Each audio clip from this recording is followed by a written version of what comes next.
Salut à tous les amis, j'espère que vous allez bien. Aujourd'hui on se retrouve du coup pour la nouvelle FAQ. Je lance le générique et c'est parti.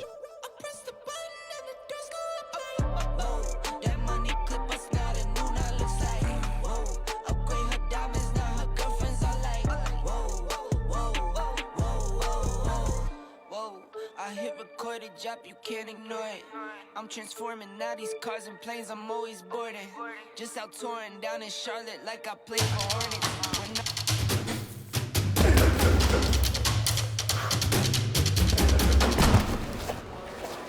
Paris sur les meilleures cotes avec une bête. Donc les amis, on va aborder plusieurs sujets. J'ai eu pas mal de questions vachement intéressantes. On va parler des différents cuttings. On va voir un peu la vision que peut avoir Doumbé avec les gens qui l'entourent et Baki. Et je trouve que les deux l'illustrent très très bien parce qu'ils perdent quand même pas mal de poids. Et on va expliquer un peu le cheminement dans lequel ils pourraient se retrouver l'un et l'autre. Ensuite, on va parler aussi de prépa physique, de nutrition, de charge d'entraînement. Enfin, j'ai pas mal de questions.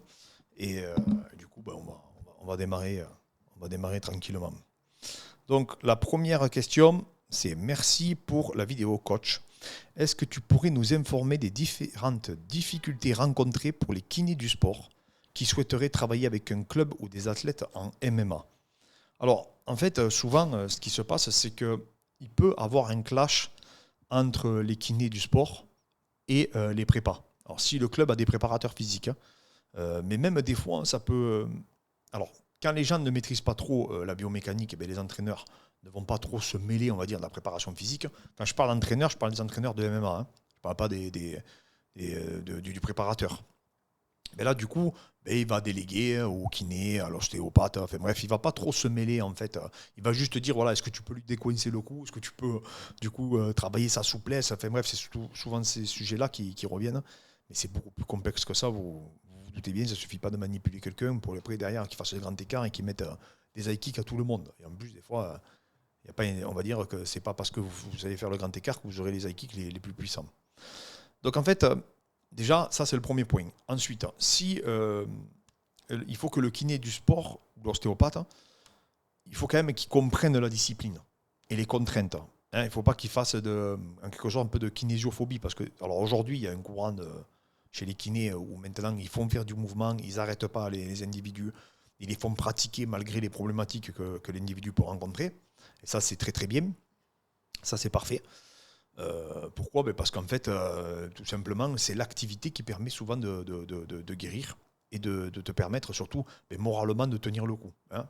Moi, je vous donne un exemple, j'ai mal au dos, mais je m'entraîne quand même tous les jours. Alors, j'adapte la charge, bien entendu.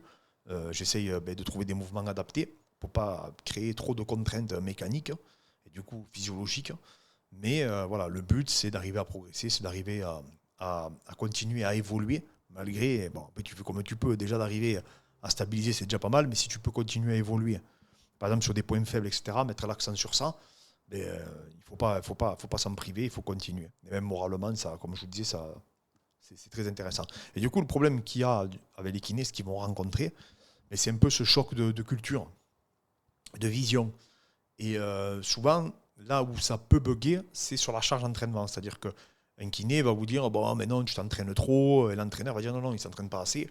Et sur ça, voilà, tu mets, lui, il ne peut pas faire de miracle. Hein. Il a beau manipuler comme il veut, il a beau.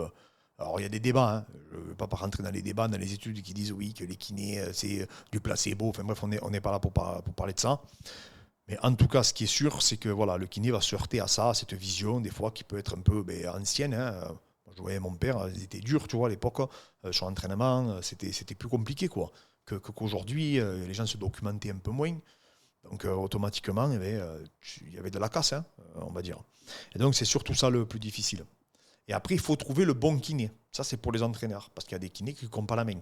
C'est-à-dire que oui, ils sont théoriquement très forts, mais quand ils vous manipulent ou quand ils identifient une problématique, ils sont capables théoriquement de vous l'expliquer, mais en pratique, ils ont beaucoup de difficultés.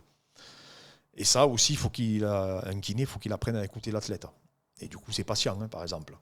Ça aussi, c'est important. Mais après, avec l'expérience, en général, ça le fait. Mais bon, il y a des kinés que malheureusement, ils n'auront jamais la main. Ça, c'est terrible. Hein. Mais tu le vois, de toute façon, quand quelqu'un te pose la main sur le dos ou sur le trapèze ou n'importe quoi, moi, j'en ai un, Christophe, à peine il te pose la main, c'est déjà où t'as mal, on dirait. C'est incroyable. Mais voilà, et ça, c'est pas donné à tout le monde. En tout cas, vous avez dû vous-même faire cette expérience. Hein. C'est pour ça qu'on dit toujours je connais un bon ostéo. Est-ce que tu peux me recommander un bon ostéo, un bon chiro, un bon kiné? Parce qu'en fait, il y a des gens chez qui vous êtes plus réceptifs et qu'ils arrivent à identifier vos problématiques. Donc voilà. Salut Clément, j'avais une question par rapport à l'allonge. Est-ce que l'allonge d'un combattant a un impact sur le fait de générer de la puissance lorsqu'un coup est envoyé? Ou alors c'est vraiment uniquement dû au bon transfert de puissance des jambes au poing? C'est un peu les deux. Hein. C'est un peu les deux. Hein. Là, pour le coup, si tu n'arrives pas à avoir un bon transfert de poids, ça reste être compliqué. Maintenant, je comprends ce que tu veux dire. Hein. La longe, en général, les gens qui ont des longs bras, oui, ça fait comme... en fait, ils créent de l'inertie qui peut être supérieure, en réalité. Et ça, on l'observe. Hein. Ça, on l'observe. Hein.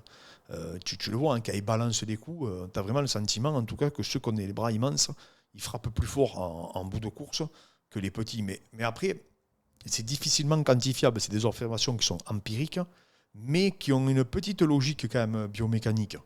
Donc même si toi, tu observes ça, et tu l'observes sur les clés aussi, hein, moi je peux te dire quand j'analyse une morpho-anatomie des individus, je sais à peu près sur quelle clé il va trouver son bonheur, hein, en général, et même sur la lutte, etc. Donc tu vois, quand tu arrives à tout lier, c'est vachement intéressant parce que souvent, tu vois, on va nier l'importance de la performance des fois de la morpho-anatomie, et c'est vrai qu'il n'y a pas tout qui est vrai, il n'y a pas tout qui est recevable, c'est clair, mais comme je dis, la prépa physique, c'est pas noir ou blanc, c'est toujours gris. Donc après, il faut nuancer, et tu vas t'apercevoir, toi, qu'il y a des individus, mais quand tu les vois, quand ils te disent, moi j'affectionne cette technique, j'ai des facilités sur cette technique, et sur des mouvements et tout, tout ressort avec de la logique, en fait, biomécanique. Et du coup, morpho-anatomique. Et ça, tu peux pas le nier, parce que tu le constates, tu vois. Alors, est-ce que ça veut dire que toi, par exemple, je te dis, tu as des bras courts, mais est-ce que ça veut dire que tu n'auras pas un bon anaconda? Bien sûr que non. Mais si tu as les bras longs, ça sera beaucoup plus facile, tu vois. Pareil, si tu as les jambes courtes, est-ce que ça veut dire que les gens qui ont les jambes courtes n'ont pas un bon triangle? Oui, tu vas trouver un mec qui a un bon triangle avec les jambes courtes. Mais bon, en général, moi, je sais qu'avec mes jambes, j'arrivais pas à mettre de triangle, en tout cas. Tu vois, donc voilà. Donc ça, c'est tout ça mis bout à bout. Effectivement, ça fait que tu vas t'apercevoir que petit à petit dans ta pratique ou de côtoyer des gens, mais qu'il y a des physiques qui sont plus disposés que d'autres. Alors après, il y a le système nerveux qui rentre en compte, etc. Hein. Donc même la fatigue et tout, mais tout ça, on pourra faire des vidéos sur la fatigue aussi. Ça peut être vachement intéressant d'arriver à les identifier, les différentes fatigues aussi. À quel moment il y en a une qui prend, on va dire, même si les fatigues, elles ne prennent pas le relais l'une sur l'autre, mais c'est pour expliquer en fait à quel moment elles rentrent en action. Il y en a une qui rentre en amont des jonctions neuromusculaires, et il y en a une qui rentre, on va dire, après. Donc voilà. Une question qui revient régulièrement, est-ce que la créatine pour le MMA peut être intéressante? Comme je dis, la créatine, c'est un des produits les plus testés. Et il y a beaucoup d'individus, de nutritionnistes qui se documentent, qui disent que le rapport qualité-prix de la créatine est quasiment inégalé. C'est-à-dire qu'en fait, ils disent que c'est le complément qui peut-être effectivement serait le plus rentable par rapport aux bénéfices et par rapport à l'investissement et plus les contraintes, parce que prendre des compléments, c'est pas marrant. Hein. Tu vois, donc ça aussi... moi, je sais que je réagis bien à la créatine, mais il n'y a pas tout le monde, malheureusement, qui réagit bien à la créatine. Il y en a qui parlent de récepteurs. Il y en a qui disent que peut-être... c'est pourquoi ils n'arrivent pas. C'était quoi que j'avais vu? Il y en a qui disent que ça ne passe pas la barrière, je crois. Mais bon, après, ça, je n'ai pas le souvenir de l'avoir lu. Mais effectivement, il y a des individus qui ne réagissent pas. Je ne sais pas si je n'avais pas vu une personne sur 4 ou un truc comme ça passer. Mais bon, il y a tellement de papiers sur la créatine. Franchement, les gars, vraiment, hein, je pense que c'est le complément... qui a été testé le plus, mais vraiment, et de très très loin. Il faudrait vérifier. Après, peut-être que maintenant, il y a des compléments. Je ne sais pas, la vitamine D, on m'avait dit aussi que... en tout cas, moi, je voyais pas mal de papiers dessus. Mais en tout cas, voilà. C'est un des compléments. Et tu peux le prendre pour le MMA, hein, parce que ça a des bénéfices sur l'endurance de force, sur la force. Et voilà. Et après, sur ta prise, il n'y a pas tout le monde qui réagit bien. Moi, je préfère la prendre au repas, mais... Il y a des gens qui préfèrent la prendre à l'entraînement, ils disent qu'ils ont des coups de boost. Il y a d'autres qui disent que non, que ça leur fait faire des hippos. Donc attention, à tester. C'est un peu comme la caféine, tu vois. La caféine, tu as des études qui prouvent que c'est ultra bénéfique pour le sportif. Tu as d'autres études qui prouvent un peu le contraire. Mais en fait, je pense que les deux, elles ont raison. C'est-à-dire, je pense qu'il y a des individus qui eux, arrivent à... Vraiment, moi, tu me mets du café, je peux me faire boire du café le soir, ça va pas m'empêcher de dormir. Hein. Tu as des gens, ils boivent un café le soir, ils ne dorment plus, jusqu'à 3h du matin. Tu vois, donc à un moment donné, même si tu t'habitues, je suis d'accord, etc., c'est que tu es sensible ou pas à la caféine. Et pareil, ça doit être des récepteurs qui doivent rentrer en jeu. On va parler des cuttings du coup maintenant. Donc, alors pourquoi on peut parler de Baki et de Doumbé? Parce que je sais que la nutritionniste du coup de Doumbé m'avait dit qu'elle avait essayé un nouveau protocole sur Cédric pendant le PFL. Donc du coup Zénith, et Cédric était plus léger qu'à son habitude. Et nous, c'est vrai qu'on l'a vu, il paraissait léger. Alors en fait, les deux représentent vraiment deux façons de voir le cutting. C'est pour ça que pour moi, les deux l'illustrent à la perfection. La dernière fois, Cédric, c'est quelqu'un qui a perdu du poids avant de réaliser la pesée. C'est-à-dire qu'il est arrivé quasiment sans faire de perte hydrique au poids, pratiquement. Alors après, peut-être qu'il en a perdu, si je me trompe, c'est pas très grave, mais vous m'avez compris, voilà, c'était la philosophie, en tout cas de sa nutritionniste, et c'est recevable et c'est défendable, parce qu'il n'y a pas un mieux, c'est vraiment, c'est par rapport à la sensibilité de chacun, et surtout, il y en a que des fois, tu ne veux pas prendre de risques. Et ça, je trouve que c'est bien si tu ne veux pas prendre de risques. C'est-à-dire, tu sais que ton mec, il a du problème à perdre de poids. On sait que Cédric, quand même, il est assez lourd hors combat. Je crois qu'il a commencé sa perte de poids à 93, donc il est quand même très lourd pour un 77. Donc, automatiquement, qu'est-ce qu'il fait? Il va progressivement. Et comme il ne veut peut-être pas s'imposer une perte hydrique importante, il va faire avec rien qu'à l'alimentation. Et le dernier kilo, peut-être il fait un peu de corde à sauter, je ne sais pas. Mais voilà, il va faire ce protocole-là. Donc là, on appelle ça vraiment quelqu'un qui va perdre sur on va dire, moyen-long terme son poids. Mais par contre, l'inconvénient de cette méthode, c'est que tu reprends moins de poids automatiquement. Voilà. Tu vas reprendre un peu moins de poids, des fois beaucoup plus. Pareil, on n'est pas tous égaux sur le fait de transpirer. Il y a des individus qui transpirent très facilement, qui perdent énormément de poids. Fred, par exemple, il n'a aucune difficulté à perdre de poids. Abdoul, pareil. C'est des gens qui n'ont pas trop de difficultés en général pour perdre du poids. Jusqu'à une certaine limite, on est bien d'accord. Et à côté de ça, par exemple, tu vas avoir Baki. Lui, Baki, pareil, très très lourd. Et lui, il va faire un cutting plus traditionnel, c'est-à-dire un cutting, moi j'appelle ça les cuttings de lutteurs, ou des sports de préhension. Donc en gros, on y va. Alors maintenant, il est accompagné. Il avait Nabil fait un super boulot. Donc après, voilà, ils y vont progressivement. Et des fois ça passe, des fois ça passe pas. Là, la fois, c'est pas passé d'1 kilo. Mais à 1 kilo, on va dire que vraiment, c'est des détails. Après, juste qu'il faut régler. Mais ça ne veut pas dire que tu ne pourras plus jamais le faire. Si tu le loupes de 4 ou 5 kilos, c'est déjà un peu plus délicat. Après, des fois, tu as des explications. Des explications physiologiques. T'es arrivé trop lourd, t'es arrivé trop léger, t'es arrivé trop déshydraté, t'es arrivé trop réhydraté. Enfin, tu vois, il peut y avoir une raison à tout. Mais pour le coup, lui, Baki, ça va être plus un cutting, je pense. Alors, même si là, je suis sûr qu'il perd un peu plus de poids que d'habitude pour vraiment pas que le combat saute, tu vois. Parce que là, il y a un enjeu. Mais sans parler de ça, voilà, il va faire plus un cutting traditionnel où il va perdre du poids. Alors, je ne sais pas s'il fait du bain chaud, du sauna, enfin peu importe. Il va perdre beaucoup d'eau avec différentes stratégies. Alors, il y en a qui les mixent. Moi, je dis il faut faire ce que tu as toujours fait. Et ce qui te réussit. C'est pour ça qu'il faut faire des tests. Moi, j'encaissais bien le sauna, par exemple. Il y a des gens qui ne supportent pas le sauna, ils ne peuvent pas. Tu vois, Abdoul, il préfère faire le sauna à la dure. Parce qu'il aime même les saunas portatifs, il a l'impression que ça ne le fait pas, tu vois. Donc après, il y a une incidence aussi quand même psychologique, tu vois. Il faut que, voilà, il y en a, ils veulent, c'est leur premier combat, quoi, le cutting, donc ils n'ont pas de difficulté à faire du sauna. Après, il y en a qui préfèrent le bain chaud. Moi, le bain chaud, je trouve que c'est plus difficile, mais il y en a qui ne bronchent pas. Je l'ai vu, j'ai vu des individus, franchement, ça leur faisait quasiment ni chaud ni froid. Enfin, ni chaud ni froid, vous m'avez compris, ça reste quand même une épreuve qui est très difficile. Même physiologiquement, il ne faut pas s'amuser à faire beaucoup de cutting. Mais voilà, c'est quelque chose qui est monnaie courante. Après, il y en a, ils vont le faire avec l'effort. Donc, par exemple, corde à sauter, footing, peu importe. Et après, il y en a, comme je vous le disais en amont, ils vont les mixer. Donc, ils vont commencer au début par leur footing. Après, derrière, ils vont faire les bains chauds. Et à la fin, ils font le sauna. Pourquoi ? Parce qu'ils le font dans cet ordre. Parce qu'en général, pour eux, c'est ce qui est le plus dur. Voilà. Donc, ils préfèrent perdre le dernier poids quand ils n'ont plus d'énergie. Ils sont juste à s'asseoir, du coup, dans le sauna. Et après, voilà, c'est ce que fait un peu Makhachev. Vous le voyez, au début, il fait ses efforts. Après, derrière, il enchaîne. Je ne sais pas s'il fait du bain chaud, lui, mais après, il fait son sauna portatif. Après, il le porte, bref. Mais des fois, ils le font alterner. Ils vont faire de la marche. Mais voilà, après, chacun doit tester ses protocoles, voir s'ils réussissent. Si vous réussissent, pardon. Et après, derrière, vous avisez. Mais voilà, c'est deux différentes postures qui sont intéressantes. Et comme je dis, il n'y a pas de mieux. Alors là, pour ce combat, je ne sais pas s'il va faire la même stratégie, Cédric. Ça lui a plutôt bien réussi la dernière fois. Baki, je sais qu'il va faire cette stratégie-là, même si je vous dis, il va arriver certainement beaucoup plus léger que d'habitude pour ne pas prendre de risques. Parce que là, pour 1 kilo, c'est toujours un peu embêtant, tu vois, malheureusement, ça lui a fait annuler son combat. Donc voilà. Donc en fait, ce qui se passe, c'est que, comme je vous dis, il y en a qui préfèrent, déjà, quand tu fais, comme il a fait Cédric, ça te permet, on va dire, d'avoir une énergie, selon moi, supérieure. Une énergie même, on va dire, moi j'appelle ça les énergies psychologiques. C'est-à-dire que comme tu as moins souffert sur la phase du cutting, ben, ta récupération est optimisée. Et tu as le sentiment aussi, ben, comme Colby Covington qui disait, comme il ne cute pas beaucoup, en réalité, ben, il est plein d'énergie, tu vois, il n'a pas de baisse de régime, en réalité.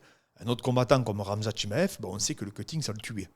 Déjà que son cardio, des fois, ben, comme il s'emballe à fond, ben, ça lui coûte, mais après, le cutting, c'est sûr et certain qu'au niveau énergétique, ça le tuait, hein, même physiologiquement, on l'a vu. Lui, il avait loupé de je ne sais pas combien le cutting, du coup. Il était tombé dans les pommes et tout, je crois.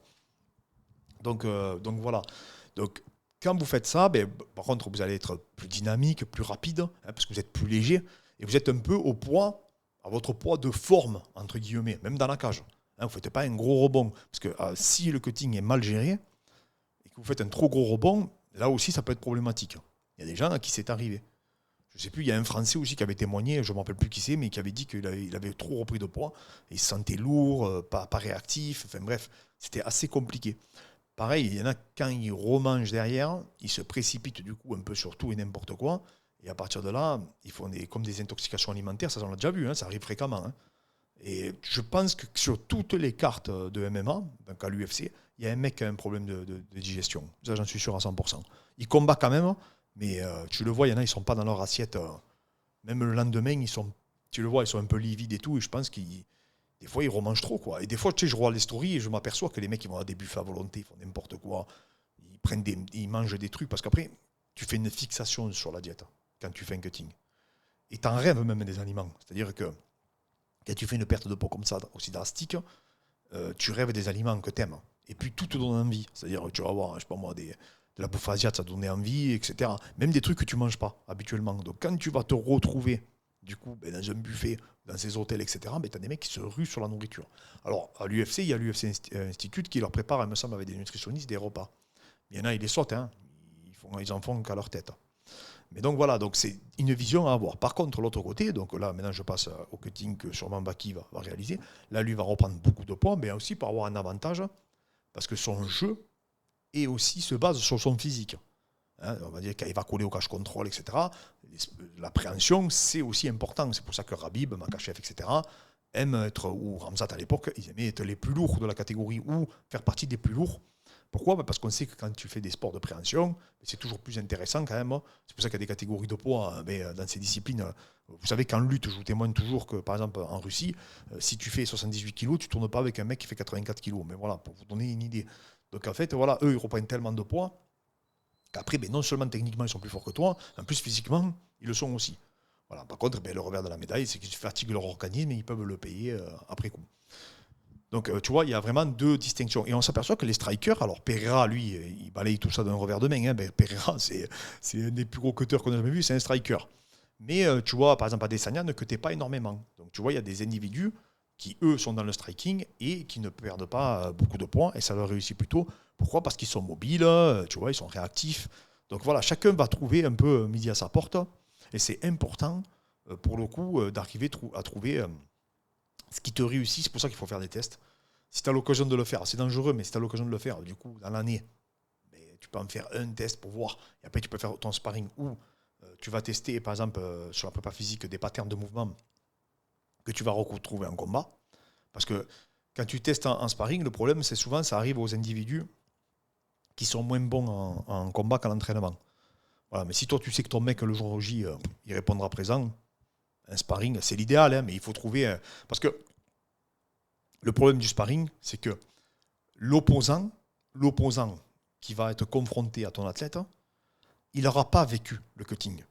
Donc en fait, déjà, il ne part pas sur un pied d'égalité, c'est-à-dire que c'est un sparring, ce n'est pas un combat. Donc il n'a pas l'adrénaline, il n'a pas l'enjeu, il n'a pas subi la pression que ton athlète a subi avec le cutting. Tu vois, quand tu fais un cutting, que ce soit faux ou pas, ça te met une pression quand même, parce que tu veux le réussir, parce que tu dois perdre du poids. Donc c'est traumatisant quand même, quand tu reprends ton poids après d'ailleurs que tu combats, même si c'est amical à l'entraînement. Mais voilà, et lui, il n'a pas ça. Hein. Il ne va pas cutter et se recharger. Donc ça aussi, ça peut fausser la donne. Et surtout que le combattant, il n'a certainement pas le niveau peut-être aussi de ton futur opposant. et peut-être pas le même style. Parce qu'aussi, le style fait que. Si le mec, t'es un boxeur et t'affrontes un autre boxeur, ce ne sera pas pareil que si t'affrontes un lutteur pour ton test match, par exemple. Donc voilà, donc c'est assez délicat. Mais par contre, ça te donne une indication de comment ton athlète peut réagir après, du coup, cette recharge, tu vois. Donc voilà, c'est ça. Le cutting, comme je dis, il n'y a pas mieux. Il faut vraiment que ça te réussisse. Après, à l'UFC, il y a très peu de gens qui cutent quasiment pas. Ils se comptent parce que même Covington, il est quand même assez lourd. Tu vois, c'est pas un petit poids. Ça, il faut aussi comprendre ça. Après, une autre question que j'avais trouvée intéressante. Coach, combien de temps il faut partir quand on veut s'entraîner à l'étranger? Tu vois, ça aussi, c'est quelque chose c'est une question qui est pertinente parce que, en fait, il faut te demander pourquoi tu pars déjà. Est-ce que c'est pour progresser techniquement? Si c'est pour progresser techniquement, il va falloir que tu partes longtemps. Hein. C'est ça le gros problème. Si tu vas peut-être devoir partir 6 mois. Par contre, si tu veux te tester, là, c'est autre chose. Là, tu peux partir même une semaine. Si tu sais que tu vas pouvoir tourner avec les mecs. Exemple, Venom Page, il a fait un test match avec Abdul parce qu'il a affronté un très très bon grappleur. C'est contre lui, vous savez qu'il a mis le low kick, il a pété le genou. Donc voilà, là c'est pas pareil, c'est un test match. Donc lui, il peut venir une journée, il repart, mais il sait où il en est, en tout cas. Voilà, ça lui donne des indicateurs en fait de son niveau, de sa défense, etc. Est-ce que ça fonctionne? Voilà, il sait à peu près où il se situe par rapport à un bon grappleur, par exemple. Voilà, si c'est pour faire du sparring, pour t'évaluer, imaginons que tu fais de la boxe anglaise, tu pars au club de Mayweather, tu as la chance de pouvoir tourner, je sais pas moi, avec Davis, oui, tu vas pouvoir t'évaluer. Ça suffit, tu fais le vendredi, tu fais les sparring avec lui. Si tu arrives à faire 5-6 rounds avec lui, tu vas voir à peu près où c'est que tu te situes. Alors après, bien sûr, ça reste un entraînement, ça reste un sparring. Mais bon, s'il te fait compter 8 fois, c'est que tu n'as pas son niveau, tu vois ce que je veux dire. Voilà, non, mais par contre, si tu arrives quand même à l'accrocher, et plus ou moins, et surtout, ça va te permettre aussi de franchir un cap psychologique. Le fait de tourner avec des champions, comme je dis, c'est pas parce que tu fais un round avec un champion que tu le tiens sur un round. Lui, tu es un round parmi tant d'autres. Ça, il faut bien le comprendre. Toi, peut-être, tu vas faire le round de ta vie face à lui. Ça, c'est la première chose. Mais par contre, ça peut te rassurer à toi. C'est-à-dire que tu vas te dire, oui, moi, quand même, je l'ai tenu. Mais ça, tu le gardes pour toi. Mais tu vas te dire, ouais, moi, j'ai tenu. J'arrive quand même à être compétitif. Donc, ça peut te faire franchir un cap. Parce que tu sais que tu as tourné avec lui. Donc, ça c'est intéressant. Tu vois. Ça, par contre, c'est intéressant. Après, l'idéal, c'est d'arriver, si tu peux, à tourner plusieurs fois avec l'individu. Vraiment, surtout un style qui va t'apporter à toi, si tu peux aussi. Hein. Je sais pas, moi, imaginons, tu cherches un très beau striker, voilà, par exemple, tu vas tourner avec Doumbé, mais tu vas essayer de tourner régulièrement avec lui et faire le maximum de rounds aussi avec lui. Parce que si, je sais pas, moi, tu vas t'entraîner une fois et que tu fais un round de 3 minutes avec lui, sur un round de 3 minutes, tu peux bouger, te déplacer. Lui, il a fait je sais pas combien de rounds avant, il va se dire vas-y, lui c'est un relou, il veut pas échanger, vas-y, je gère, je mets quelques jabs, tu vois, ça arrive régulièrement. Hein. Quand tu vois un mec dans ta salle qui vient tourner avec toi, vous l'avez vu, tous les gens qui pratiquent, ou au sol, tu as des mecs qui bloquent, ils ferment la garde, tu vois que le mec, il veut pas que tu passes sa garde, voilà, tu vas pas te fatiguer, tu n'en as rien à foutre. Tu vois. Donc là, ça aussi, c'est pour ça qu'il faut faire du thème, il faut ouvrir le jeu, voilà, il faut s'entraîner avec des gens intelligents. Mais tout dépend de ton objectif. Si c'est pour te faire franchir un cap psychologiquement, si tu as besoin de te faire secouer, si tu as besoin de vraiment, par exemple, d'avoir beaucoup de sparring, de vraiment essayer de voir, là tu peux aller dans des grandes structures. Alors, je ne sais pas si c'est toujours possible, mais à l'American Top Team, là tu as une ribambelle de sparring. Nous, là, au TK, pareil, il y a une ribambelle de combattants. Donc là, tu viens, tu peux tourner. Et là, pareil, tu vas avoir des lutteurs, des boxeurs, tu vas tout avoir ce que tu veux. Et surtout, si tu commences un peu à appuyer, ils vont appuyer également. Donc tu vas voir, voilà, il y a des gens qui ont besoin de ça, il y a des gens qui ont besoin de s'évaluer, et là, ça c'est autre chose, tu vois. Ça c'est autre chose. Tu vois, je voyais Kevin Jousset qui tournait avec Volka, ça c'est enrichissant. Parce qu'ils sont, vous l'avez vu, en comité restreint, ils tournent, tu le vois, ça c'est enrichissant. Parce qu'ils sont que tous les deux, tu vois, enfin tous les deux, ils sont avec Rick Jones, je crois. Donc, ça c'est enrichissant. Mais tu as des gens que ça va pas leur aller. Ils vont préférer que ça fasse mettre les casques et se cartonner, même faire 2 rounds, ça leur suffira. Mais au moins, derrière, ils ont leur réponse à leurs questions. Tu vois. Et là, c'est psychologique dans la performance sportive. On sait que de toute manière, c'est un élément qui est extrêmement important et qu'on ne peut pas négliger. Surtout pas quand plus tu vas aller dans le haut niveau, plus Plus, c'est un élément qu'il faut prendre en considération. Et c'est ce qui fait la différence, souvent, entre les bons combattants et les très bons combattants. Un qui illustre très bien, c'est Benoît. Benoît, on voit qu'il a le mental. Pour moi, il a le mental d'un champion. Voilà, parce qu'il sait se dépasser, il sait aller au bout des choses. Tu vois, et ça, c'est pas donné à tout le monde. Il n'y a pas tout le monde qui peut faire ça. Donc voilà, ça, c'est important. Et après, si techniquement, tu as, je sais pas moi, quelque chose que tu veux pallier, mais par exemple, pourquoi pas aller au Brésil, par exemple, si tu veux te perfectionner au sol, ou à Austin, enfin, je sais pas, il y a beaucoup de clubs. Et là, tu vas rester un peu plus longtemps, parce que c'est à travers la pratique. Et là, tu vas devoir ouvrir le jeu, travailler des thèmes, commencer dans des thèmes qui ne te seront pas favorables. Et là, effectivement, tu vas progresser. Ou alors, il y en a qui arrivent à faire les deux. Ça, c'est l'avantage. C'est pouvoir s'entraîner avec un individu, mais tout en ayant le mec qui soit fort, et en plus de ça, faire des thèmes, etc. Ça, si tu arrives à faire ça, c'est encore mieux. Mais voilà, après, si tu es quelqu'un que tu n'es pas un champion, mais déjà d'aller dans d'autres clubs, déjà de t'entraîner ailleurs, ça va te mettre une petite boule au ventre, tu vois.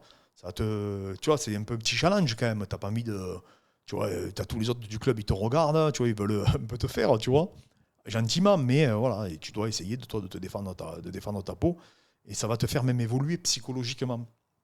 Alors, dans les grandes structures, quand il y a beaucoup de passages, là, ils ne te calculent pas. Moi, je sais qu'on est allé chez Danaher, bon, bien sûr, ils ont vu qu'on était étrangers, ils voulaient un peu nous faire, mais il y avait tellement de monde qu'au final, ils faisaient ça avec tout le monde. Par contre, quand on est allé chez United avec les Miao, et Murilo, Santana et toute la bande, là, ils étaient 12 sur le tapis. Donc quand tu as deux gringos qui débarquent là, ben là, je te garantis, ils savent que tu ne vas pas avoir de combat facile. Ça, c'est clair et net. Tu es averti. Parce que c'est des petits comités. Tu vois, si demain, je pense que tu vas chez Trevor Whitman, tu ne vas pas avoir de combat facile non plus, même si je crois que lui, il n'est pas fan des sparring durs, mais parce que c'est des petits comités. Donc après, voilà, ça dépend ce que tu recherches, ça dépend si tu veux une grande panoplie de sparring, voilà, avoir des individus, du coup, avec qui tourner, et du coup, essayer de progresser. Donc voilà les amis, donc, voilà, c'était le retour de la FAQ. Je prépare. Alors, pourquoi je fais ce tournage comme ça, je ne fais pas un live? Parce que je dois préparer mes affaires, parce que demain j'ai mon avion. Je vous remercie encore à tous pour votre force, merci encore à tous pour votre soutien, pour votre bienveillance, et je vous dis à demain les amis.